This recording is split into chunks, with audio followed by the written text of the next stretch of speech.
नमस्कार मित्रों, आज हम राजस्थान के इतिहास के बारे में शानदार प्रश्नोत्तरी लाए हैं। इस प्रश्नोत्तरी में राजस्थान के दुर्गों के बारे में वर्णन किया गया है।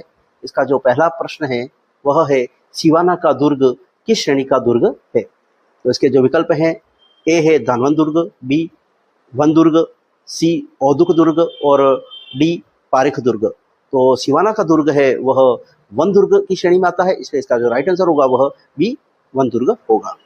अगला प्रश्न है गागरोन का दुर्ग है, यानी यह किस श्रेणी का दुर्ग है। तो इसके विकल्प हैं, ए गिरी दुर्ग, बी धनवन दुर्ग, सी औदुक दुर्ग, डी वन दुर्ग। तो गागरोन का दुर्ग है वह औदुक दुर्ग यानी जल दुर्ग में आता है, इसलिए इसका जो राइट आंसर होगा वह सी औदुक दुर्ग होगा।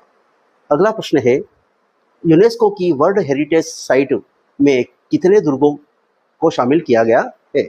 तो इसके जो राइट आंसर मतलब इसके जो विकल्प हैं, ए 2, बी 5, सी 4 और डी 6। तो इसका जो राइट आंसर होगा वह डी होगा। अगला प्रश्न है कौन सा दुर्ग यूनेस्को विश्व धरोहर में शामिल नहीं है। तो ए आमेर, बी गागरोन, सी रणथंबोर, डी कुंभलगढ़ और ई चित्तौड़। ये सभी दुर्ग हैं वह यूनेस्को विश्व धरोहर में शामिल हैं, इसलिए इसका राइट आंसर होगा सभी दुर्ग शामिल।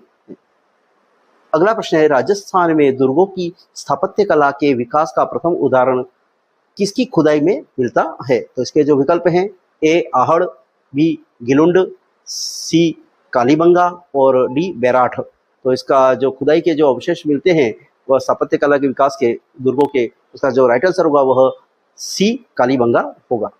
अगला प्रश्न है ऐसा कौन सा दुर्ग है जो गिरी, पारीख और एरण तीनों ही श्रेणियों में रखा जाता है। इसके जो विकल्प हैं, ए सिवाना दुर्ग, बी जालोर का दुर्ग, सी चित्तौड़ का दुर्ग और डी सोनार का दुर्ग। इसका जो राइट आंसर होगा वह चित्तौड़ का दुर्ग होगा।